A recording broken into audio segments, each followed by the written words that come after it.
तो hello friends, आज हम स्टार्ट करने जा रहे हैं भगवत गीता अध्याय 2, गीता का सार। संजय वाच्य तथा कृपा कुलु रक्षणम विषिधनम वाक्यसन मधुसूदन। संजय ने कहा, करुणा से व्यापत शोक युक्त आपूर्ति नेत्र वाले अर्जुन को देखकर मधुसूदन कृष्ण ने यह शब्द कहे। तात्पर्य: भौतिक पदार्थों के प्रति करुणा, शोक तथा अश्रु यह सब असली आत्मा को न जानने के लक्षण हैं। शाश्वत आत्मा के प्रति करुणा ही आत्मा साक्षात्कार है।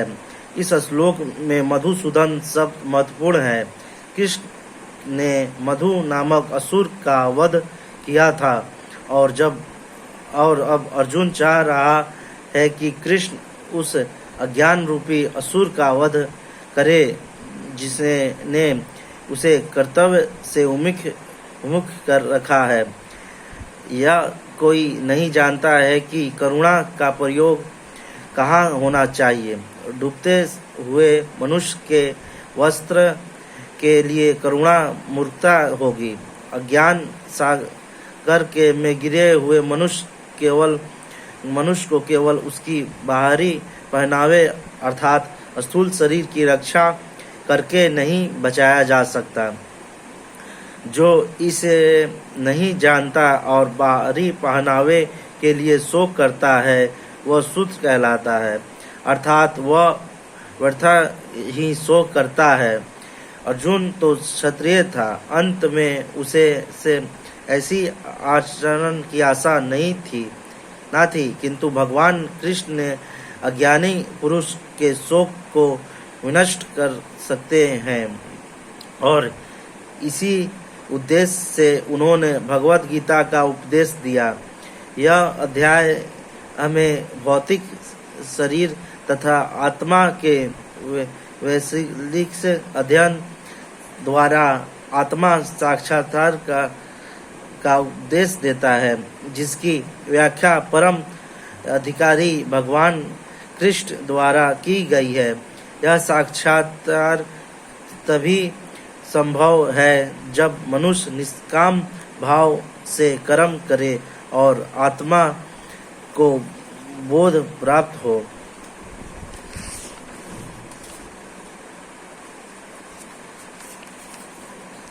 श्री भगवान वाच्य कुताश कष्टमालित विषमय सुमुत स्थितम अनारष्टम स्वर्गस्थम कीर्तनम रमजुनम। श्री भगवान ने कहा, हे अर्जुन, तुम्हारे मन में यह कलमश आया कैसे? यह उस मनुष्य के लिए ये तनिक भी अनुकूल नहीं है जो जीवन के मूल्य को जानता हो। इससे उच्च लोक को की नहीं अपयश की प्राप्ति होती है। तात्पर्य: श्री कृष्ण तथा भगवान अभिन्न है, इसीलिए श्री कृष्ण को संपूर्ण गीता में भगवान ही कहा गया है। भगवान परम सत्य की पराकाष्ठा है। परम सत्य का बोध ज्ञान की 3 अवस्थाएं में होता है: ब्रह्मा या निर्विशेष सर्वव्यापी चेतना परमात्मा या भगवान का अंतर्यामी रूप से जो समस्त जीवों के हृदय में है, तथा भगवान या श्री भगवान कृष्ण। श्री भागवत में परम सत्य की यह धारणा इस प्रकार बताई गई है: उदित तत्वशीषम सस्यम भरतम परमात्मा मृति भगवान नियति शब्द। परम सत्य का ज्ञाता परम सत्य का अनुभव ज्ञान की 3 अवस्थाएं में करता है और यह सब अवस्थाएं एक रूप में है। यह ब्रह्मा परमात्मा तथा भगवान के रूप में व्यक्त की जाती है। इन तीन दिव्य पक्षों को सूर्य के हस्तान द्वारा समझाया जा सकता है, क्योंकि उसके भी तीन भिन्न भिन्न पक्ष होते हैं तथा यथा धूप प्रकाश, सूर्य की सतह तथा सूर्यलोक स्वयं जो सूर्य के प्रकाश का अध्ययन करता है और वह शिक्षा है जो सूर्य की सतह को समझता है कि वह कुछ आगे बढ़ा हुआ होता है और जो सूर्य लोक में प्रवेश कर सकता है वह उच्चतम ज्ञानी है। जो नौसिखिया सूर्य प्रकाश उसकी विषय व्यापित तथा उसकी निवर्सित प्रकृति के अखंड तेज के ज्ञान से ही तुष्ट हो जाता है, वह उस व्यक्ति के समान है जो परम सत्य के ब्रह्मा रूप को ही समझ सकता है। जो व्यक्ति कुछ अधिकार जानकर या वह सूर्य गोले के विषय में जानना सकता है, जिसकी तुलना परम सत्य के परमात्मा के स्वरूप की जाती है। जो व्यक्ति सूर्यलोक के अंतर प्रवेश में कर सकता है, उसकी तुलना उससे की जाती है जो परम सत्य के साक्षात रूप की अनुभूति प्राप्त करता है। अंत में जिन भक्तों ने परम सत्य के भगवान स्वरूप की साक्षात किया है, वे सर्वोच्च आध्यात्मिक वादी हैं। यद्यपि परम सत्य के अध्ययन में रत सारे विद्यार्थी एक ही शिष्य के अध्ययन में लगे हुए हैं। सूर्य का प्रकाश, सूर्य का गोला तथा सूर्य लोक की भीतरी बातें, इन तीनों को एक दूसरे से विलग नहीं किया जा सकता। फिर भी तीनों अवस्थाएं के अद्वैत एक ही श्रेणी के नहीं होते। संस्कृत शब्द भगवान की व्याख्या व्यासदेव के पिता पराशर मुनि ने की है। समस्त धन, शक्ति, यश, सौंदर्य, ज्ञान तथा त्याग से युक्त परम पुरुष भगवान कहलाता है। ऐसे अनेक व्यक्ति हैं जो अत्यंत धनी हैं, अत्यंत शक्तिमान हैं, अत्यंत सुंदर हैं और अत्यंत विख्यात हैं, विद्वान तथा विरक्त भी हैं, किंतु कोई साधिकारी यह नहीं कह सकता कि उसके पास सारा धन, शक्ति आदि है। एकमात्र कृष्ण ही ऐसा दावा कर सकते हैं कि क्योंकि वे भगवान हैं। ब्रह्मा, शिव या नारायण सहित कोई भी जीव कृष्ण के समान पूर्ण ऐश्वर्यवान नहीं है। अंत में ब्रह्मा संहिता में स्वयं ब्रह्मा जी का निर्णय है कि श्री कृष्ण स्वयं भगवान है, ना तो कोई उनके तुल्य है, ना उनसे बढ़कर है। वे आदि स्वामी हैं या भगवान हैं, गोविंदा रूप में जाने जाते हैं और समस्त कारणों में परम कारण है। ईश्वरम परम कृष्ण सचेता विग्रह अंधाधरी गोविंदम स्वर्ग कारणम। ऐसे अनेक पुरुष हैं जो भगवान के गुणों से युक्त हैं, किंतु कृष्ण परम है क्योंकि उनसे बढ़कर कोई नहीं है। वे परम पुरुष हैं और उनका शरीर सच्चिदानंदमय है। वे आदि भगवान गोविंदा हैं और समस्त कारणों में के कारण हैं।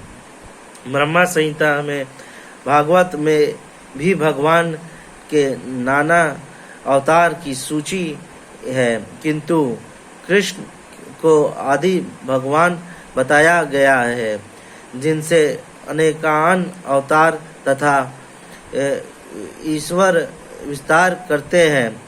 एते चांसागर पुरुष कृष्ण भगवान स्वयं इंद्रियानुरूप लोक काम योगे यहाँ पर वर्णित सारे अवतारों की सूची या ये तो भगवान की असंख्य कलाओं अथवा पूर्ण कलाओं की है, किंतु कृष्ण तो स्वयं भगवान है। अंत में कृष्ण आदि भगवान परम सत्य परमात्मा तथा निर्वस्त ही ब्रह्मा दोनों के उद्गम है। भगवान की उपस्थिति में अर्जुन द्वारा स्वजनों के लिए शोक करना सर्वथा अशोभनीय है। अंत में कृष्ण ने खुद शब्द से अपना आश्वर्त व्यक्त किया है। आर्य जैसे सभ्य जाति किसी भी व्यक्ति से ऐसी मलिनता की उम्मीद नहीं की जाती है। आर्य शब्द उन व्यक्तियों पर लागू होता है जो जीवन के मूल्य को जानते हैं और जिनकी सभ्यता आत्मा साक्षात्कार पर निर्भर करती है। देहात्म बुद्धि से प्रेरित मनुष्य को यह ज्ञान नहीं रहता कि जीवन का उद्देश्य परम सत्य विष्णु या भगवान का साक्षात्कार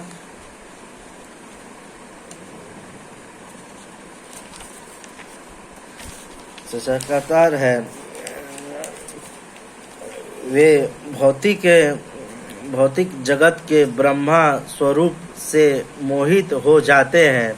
अंत में वे यह नहीं समझ पाते कि मुक्ति का क्या है। जिन पुरुषों को भौतिक बंधन से मुक्ति का कोई ज्ञान नहीं होता, वे अनार्य कहलाते हैं। यद्यपि अर्जुन क्षत्रिय था, किंतु युद्ध से विचलित होकर वह अपने कर्तव्य से गुमराह हो रहा था। उसकी यह कायरता अनार्य के लिए ही शोभा देने वाली हो सकती है। कर्तव्य पथ से इस प्रकार का विचलन न तो आध्यात्मिक जीवन में प्रगति करने में सहायक बनता है, न ही इससे संसार में ख्याति प्राप्त की जाती है। भगवान कृष्ण ने अर्जुन द्वारा अपने स्वजनों पर इस प्रकार की करुणा का अनुमोदन नहीं किया। कृतभरे मां समगम पार्थे नेत्युक्ते सुत हृदय बलता तोसे परंतप हे पृथ्वी पुत्र, इस हीन नपुंसकता को प्राप्त मत हो। यह तुम्हें शोभा नहीं देती है कि शत्रुओं के दमन करता हृदय की शुद्र दुर्बलता को त्याग कर युद्ध के लिए खड़े हो। तात्पर्य: अर्जुन को पार्थ के पुत्र के रूप में संबोधित किया गया है। पार्थ कृष्ण के पिता वासुदेव की बहन थी। अंत में कृष्ण के साथ अर्जुन का रक्त संबंध था। यदि क्षत्रिय पुत्र लड़ने से मना करता है तो वह नाम का क्षत्रिय है, और यदि ब्राह्मण पुत्र पितृ कार्य करता है तो वह नाम का ब्राह्मण है। ऐसे क्षत्रिय तथा ब्राह्मण अपने पिता के अयोग्य पुत्र होते हैं। अंत में कृष्ण यह नहीं चाहते थे कि अर्जुन अयोग्य क्षत्रिय पुत्र कहलाए। अर्जुन कृष्ण का घनिष्ठतम मित्र था कृष्ण प्रत्यक्ष रूप से उसके रथ का संचालन कर रहे थे, किंतु इन सब गुणों के होते हुए भी यदि अर्जुन युद्ध भूमि को छोड़ता है तो वह अत्यंत निंदनीय कार्य करेगा। अंत में कृष्ण ने कहा कि ऐसी प्रवृत्ति अर्जुन के व्यक्तित्व को शोभा नहीं देती। अर्जुन यह तर्क कर सकता है कि वह परम पूज्य भीष्म तथा स्वजनों के प्रति उदार दृष्टिकोण के कारण युद्ध भूमि छोड़ रहा है, किंतु कृष्ण ऐसी उदारता को केवल हृदय का दुर्बलता मानते हैं। ऐसे दुर्बलता मानते हैं। अर्जुन यह तर्क समझता है कि वह किंतु ऐसी उदारता के केवल हृदय को दुर्बलता मानते हैं। ऐसी झूठी उदारता का अनुमोदन एक भी शास्त्र नहीं करता। अंत में अर्जुन जैसे व्यक्ति को कृष्ण के प्रत्यक्ष निदर्शन में ऐसी उदारता या तथा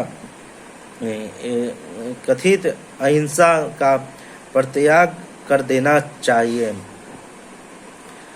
कथ भीष्म शंख द्रोण च मधुसूदन अर्जुन वाच इष्टान पुरुषानमन मधुसूदन। अर्जुन ने कहा, हे शत्रुहंता, हे मधुसूदन, मैं युद्ध भूमि में किस तरह भीष्म तथा द्रोण जैसे पूजनीय व्यक्तियों पर उलट कर बाण चलाऊंगा। तात्पर्य, भीष्म पितामह तथा द्रोणाचार्य जैसे सम्मानीय व्यक्ति सदैव पूजनीय हैं। यदि वे आक्रमण भी करें तो उन पर उलटकर आक्रमण नहीं करना चाहिए। यह सामान्य शिष्टाचार है कि गुरुजनों पर से वाग युद्ध भी ना किया जाए। यहाँ तक कि यदि कभी भी वे रुक्ष व्यवहार करें तो भी उनके साथ रुक्ष व्यवहार ना किया जाए। तो फिर भला अर्जुन ने उन पर बाण कैसे छोड़ सकता था? क्या कृष्ण कभी अपने पितामह नाना उग्रसेन या अपने आचार्य सांदीपनि मुनि पर हाथ चला सकते हैं थे? अर्जुन ने कृष्ण के समक्ष यह ही कुछ तर्क प्रस्तुत किया। गुरुनांत ही महान धुना श्रेष्ठ भोक्ता न प्रशक्तम लोके अथवान गुरु भोग। ऐसे महापुरुषों को जो मेरे गुरु हैं, उन्हें मार कर जीने की अपेक्षा इस संसार में भीख मांग कर खाना अच्छा है। भले ही वे सांसारिक लाभ से इच्छुक हो, किंतु गुरुजनों ही का यदि उनका वध होता है तो हमारा द्वारा प्रत्येक वस्तु उनके रक्त से सनी होगी। तात्पर्य, शास्त्रों के अनुसार ऐसा गुरु जो निध कर्म में रक्त हो और विवेक शून्य हो, ताजे है। दुर्योधन से आर्थिक सहायता लेने के कारण भीष्म तथा द्रोण उसका पक्ष लेने के लिए बाध्य थे। यद्यपि केवल आर्थिक लाभ से ऐसा करना उनके लिए उचित न था। यदि उचित न था, ऐसी दशा में वे आचार्य को सम्मान खो बैठते हैं। किंतु अर्जुन सोचता है कि इतने पर भी वे उसके गुरुजन हैं। अंत में उनका वध करके भौतिक लाभों का भोग करने का अर्थ होगा रक्त से सने अवशेषों का भोग। नाच कर्तव्य ये यदि वदावै जयते यानु हत्वा न जीवस्य विश्राम सत्वेस्ता प्रमुख धृतराष्ट्र, हम यह भी नहीं जानते कि हमारे लिए क्या श्रेष्ठ है, उनको जितना या उनके द्वारा जीते जाना। यदि हम धृतराष्ट्र के पुत्र का वध कर देते हैं तो हमें जीवित रहने की आवश्यकता नहीं है। फिर भी वे युद्ध भूमि में हमारे समक्ष खड़े हैं। तात्पर्य, अर्जुन की समझ में यह नहीं आ रहा था कि वह क्या करे, युद्ध करे और अनावश्यक रक्तपात का कारण बने।